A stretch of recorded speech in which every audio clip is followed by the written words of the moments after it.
नमस्कार साथियों, आज हम पॉलिटिकल साइंस की इंडियन एडमिनिस्ट्रेशन की यूनिट 2 को पढ़ने जा रहे हैं। चलिए शुरू करते हैं। निम्नलिखित में से कौन सा भारत में संवैधानिक मूल्य नहीं है? इसका सही उत्तर है ऑप्शन नंबर सी, राजतंत्र। आगे चलते हैं। संविधान वचनबद्ध है। इसका सही उत्तर है संसदीय सरकार के प्रति, ऑप्शन नंबर ए, संसदीय सरकार के प्रति। निम्नलिखित में से किस अधिनियम में प्रांतीय द्वैध शासन व्यवस्था को समाप्त कर दिया और केंद्र में द्वैध शासन की स्थापना और ब्रिटिश भारत के प्रांतों और अधिकांश रियासतों को मिलाकर एक भारत का संघ बनाने का सुझाव दिया? इसका सही उत्तर है ऑप्शन नंबर बी, भारत सरकार अधिनियम 1935। विश्व बैंक की रिपोर्ट में सुशासन और विकास के लिए सहभागी नागरिक समाज पर जोर दिया। इसका सही उत्तर है 1992। विश्व बैंक की 1992 की रिपोर्ट में। आगे बढ़ते हैं। मौलिक अधिकारों का वर्णन किया गया है संविधान के तीसरे भाग में, ऑप्शन नंबर बी, तीसरे भाग में। समिति ने देश में प्रशासन के तरीकों और प्रक्रियाओं में सुधार के लिए एक O&M विभाग की स्थापना की। इसका सही उत्तर है option number A, Paul H Appleby समिति, 1953। राष्ट्रीय सूचना विज्ञान केंद्र NIC की स्थापना किस वर्ष की गई थी? इसका सही उत्तर है ऑप्शन नंबर ए, 1977। निम्नलिखित कथनों पर विचार कीजिए। अपने कामकाज में पारदर्शिता सुनिश्चित करने के लिए भारतीय प्रशासन द्वारा की गई कुछ पहलों में शामिल हैं। इसका सही उत्तर है ये सभी, ऑप्शन नंबर डी, ये सभी। ई गवर्नेंस, ई भूमि, ई चौपाल, ई प्रोक्योरमेंट, ई प्रोक्योरमेंट। अगला प्रश्न है स्वतंत्रता, समानता और बंधुत्व जिसे संविधान द्वारा भारतवासियों को प्रदान करने का प्रयास किया गया न्याय के मुख्य लक्षण हैं। इसका सही उत्तर है आर्थिक न्याय। आर्थिक न्याय के मुख्य लक्ष्य हैं।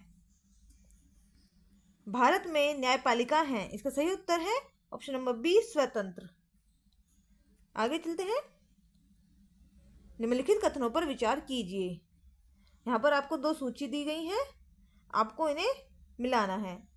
इसका सही उत्तर होगा ऑप्शन नंबर सी, जिसके अनुसार ए का सही उत्तर है 4, बी का सही उत्तर है 3, सी का सही उत्तर है 2 और डी का सही उत्तर है 1, जिसके अनुसार लोकाचार, नागरिकों की सेवा का, नैतिकता, ईमानदारी, सत्यनिष्ठा और पारदर्शिता, इक्विटी, सभी नागरिकों के साथ कमजोर वर्गों के प्रति समान सहानुभूति के व्यवहार करना, दक्षता, उत्पीड़न के बिना सेवा की त्वरित और प्रभावी डिलीवरी और ICT का तेजी से उपयोग। निम्नलिखित कौन सी विशेषता भारतीय संविधान की संघीय विशेषता नहीं है? इसका सही उत्तर है ऑप्शन नंबर ए, इकहरी नागरिकता। निम्नलिखित कौन सी विशेषता भारतीय संविधान की संघीय विशेषता है? इसका सही उत्तर है ऑप्शन नंबर डी, सर्वोच्च न्यायालय। निम्नलिखित कौन सी विशेषता हमारे संविधान को एकात्मक स्वरूप प्रदान करती है? इसका सही उत्तर है ऑप्शन नंबर ई, उपयुक्त सभी।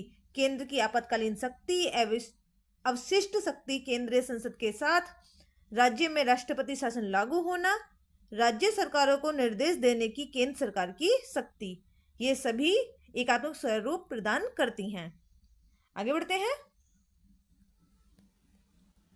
निम्नलिखित में कौन से कारण ने भारतीय संविधान के निर्माताओं को एक शक्तिशाली केंद्र की स्थापना के लिए प्रेरित किया?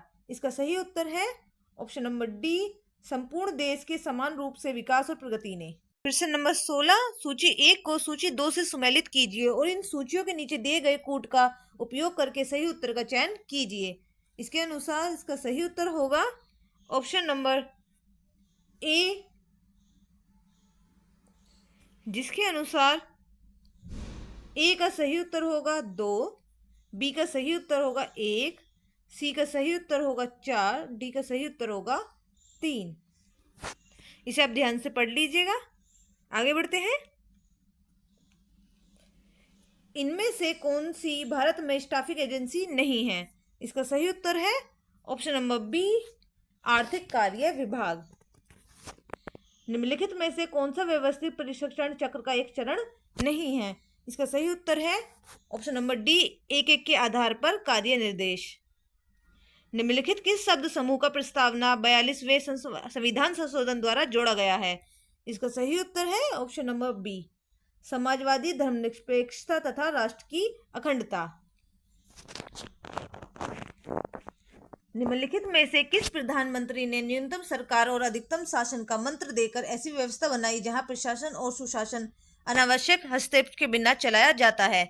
इसका सही उत्तर है ऑप्शन नंबर ए, नरेंद्र मोदी। भारत में कानून के शासन की अवधारणा पल्लवित हुई। इसका सही उत्तर है ऑप्शन नंबर सी, ब्रिटिश काल में। आगे बढ़ते हैं। भारत में पहली बार जिलाधीश की नियुक्ति किस वर्ष की गई?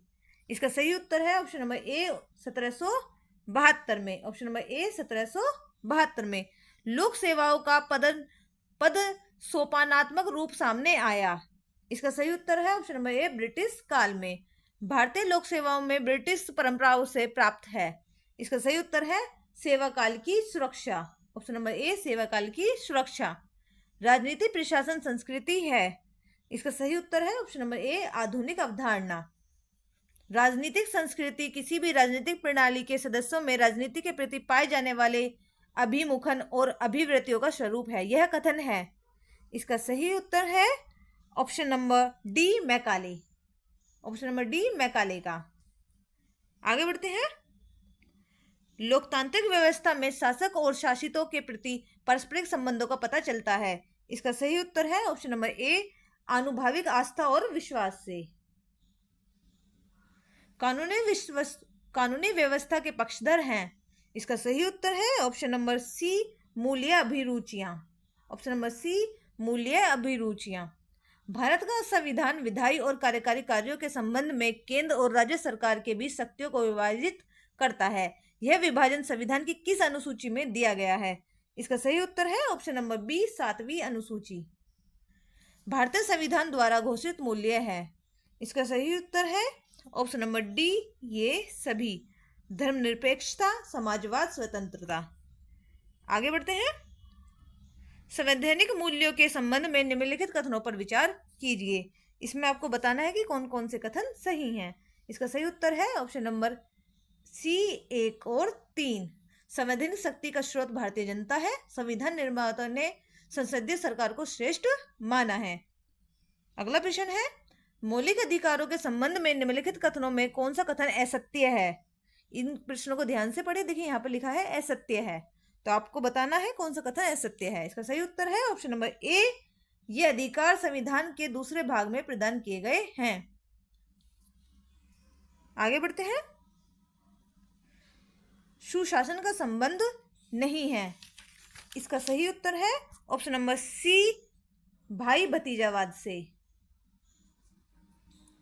आगे बढ़ते हैं। सूची 1 को सूची 2 से सुमेलित कीजिए। इसका सही उत्तर होगा option number C. Option number C इसका सही उत्तर है, जिसके अनुसार ए का सही उत्तर होगा 4, बी का सही उत्तर होगा 3, सी का सही उत्तर होगा 2 और डी का सही उत्तर होगा 1। अनुच्छेद 365 के अनुसार किसी राज्य की कानून बनाने की शक्तियों को केंद्र सरकार द्वारा अपने हाथ में लेने की शक्ति। अनुच्छेद 360 वित्तीय आपात स्थिति। अनुच्छेद 352 राष्ट्रीय आपातकाल। अनुच्छेद 356 राज्य आपात स्थिति। आगे बढ़ते हैं। पॉल एच एप्पलबी प्रतिवेदन 1953 संबंधित है। इसका सही उत्तर है ऑप्शन नंबर ए, प्रशासनिक सुधार से। ऑप्शन नंबर ए, प्रशासनिक सुधार से। कार्यों के निष्पादन में सहायता और सलाह देने के लिए भारत के राष्ट्रपति का मुख्य सलाहकार कौन है? इसका सही उत्तर है ऑप्शन नंबर ए, प्रधानमंत्री। प्रशासनिक सुधार आयोग की शुरुआत में अध्यक्षता किसके द्वारा की गई थी? इसका सही उत्तर है ऑप्शन नंबर ए, मोरारजी देसाई। आगे बढ़ते हैं। भारत के संविधान के विषयानुच्छेद से संबंधित निम्नलिखित में से कौन सा सुमेलित नहीं है? आपको बताना है कि इसमें कौन सा सुमेलित नहीं है। इसका सही उत्तर होगा ऑप्शन नंबर सी, धर्म, मूल वंश, जाति, लिंग या जन्म स्थान के आधार पर भेदभाव का निषेध, अनुच्छेद 18। यह गलत सुमेलित है। आगे बढ़ते हैं। निम्नलिखित में से कौन वर्ष 2000 में भारत सरकार द्वारा गठित संविधान के कामकाज की समीक्षा के लिए राष्ट्रीय आयोग का सदस्य नहीं थे? इसका सही उत्तर है option number D, Somnath Chatterjee. आगे बढ़ते हैं। पोल एप्पलबी के अनुसार निम्नलिखित में से कौन सा भारत में सेवाओं के वर्गीकरण का दोष है? इसका सही उत्तर है ऑप्शन नंबर सी, लचीलापन। प्रांतों में द्वैध शासन की स्थापना किस अधिनियम द्वारा की गई? इसका सही उत्तर है ऑप्शन नंबर डी, भारतीय शासन अधिनियम 1919। किस अधिनियम के द्वारा केंद्र में द्वैध शासन प्रणाली लागू की गई? इसका सही उत्तर है भारतीय शासन अधिनियम 1935। आगे बढ़ते हैं। वर्ष 2000 में भारत सरकार द्वारा गठित संविधान के कामकाज की समीक्षा के लिए राष्ट्रीय आयोग के लिए चिंता का मुख्य क्षेत्र निम्नलिखित में कौन सा था? इसका सही उत्तर है ऑप्शन नंबर डी, ये सभी। चुनावी सुधार, संघ राज्य संबंध, मौलिक अधिकारों का विस्तार, प्रशासनिक व्यवस्था एवं सार्वजनिक जीवन के मानक, ये सभी थे। इसी के साथ इस वीडियो को समाप्त करते हैं। यदि आपका कोई सुझाव है तो कमेंट बॉक्स में अवश्य दें।